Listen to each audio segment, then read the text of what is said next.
everybody, welcome back to another episode of Drug Talk. As always, I'm your host, Garrett Campbell. Today we're going to be discussing an antidepressant known as Fluoxetine.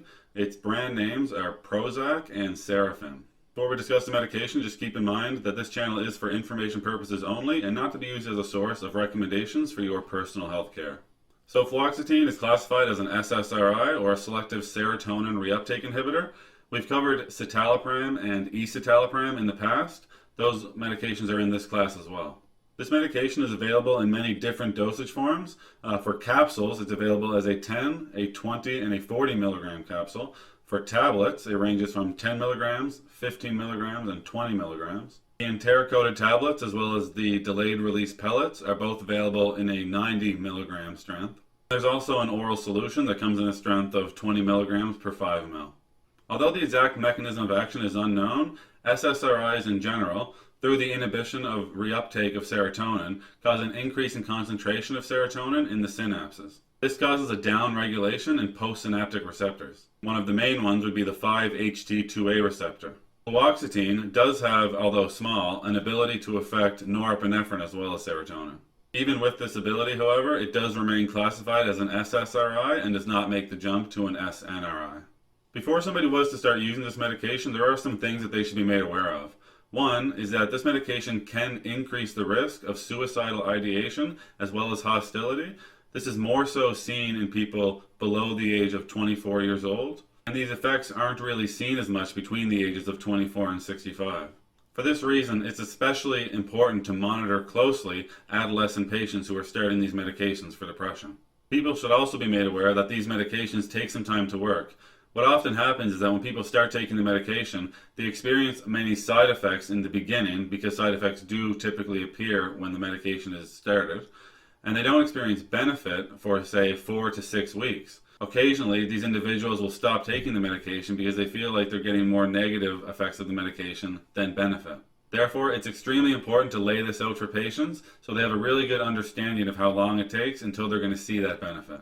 There was a landmark trial known as the STAR-D trial, which found that about 30% of patients in the trial reached remission from depression in 10 weeks using citalopram. Now, I know we're talking about fluoxetine, but just to give an idea about the class in general, that is SSRIs. Although fluoxetine isn't known to cause sedation, there is a risk that it could impair your mental or physical ability to perform hazardous tasks, such as operating heavy machinery. It was seen in trials that SSRIs cause mania in 20% of patients who have bipolar. Fluoxetine was seen to have the most effect. For this reason, somebody with bipolar would want to have a mood stabilizer on board while they're going to be using an SSRI. Patients should be made aware of the risk of serotonin syndrome if they're using an SSRI and other agents that cause an increase in serotonin. Fluoxetine can displace drugs from protein binding, so if somebody's using medications that are highly protein bound, they could see elevated plasma levels. Fluoxetine does have a strong effect on the cytochrome P450 system, so there are lots of drug interactions with fluoxetine. Individuals who have renal or hepatic disease, we try to use the lowest possible dose. And lastly, physicians and pharmacists have to use extra caution when switching from fluoxetine to other antidepressants. This is mainly due to the extended half-life of fluoxetine, so it takes a little bit longer for the drug to clear out of the body. So after somebody's made aware of some of those precautions and they start using the medication, there are many different things that they can be using it for.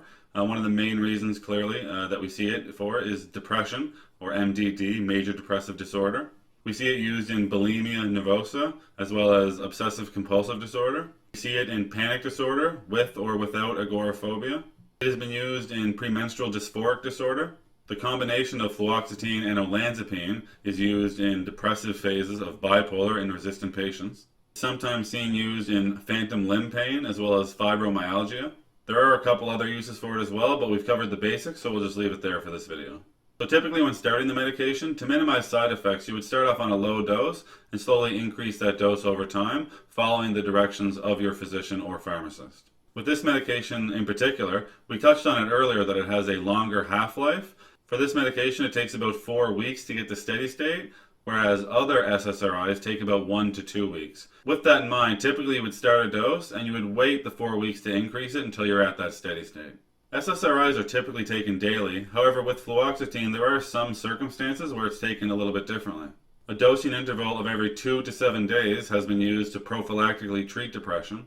and a once weekly dose seems to work in panic disorder occasionally as well. Now, as with all medications, there are some side effects that people may experience when they start using it, so I'll list some of those side effects here for you now.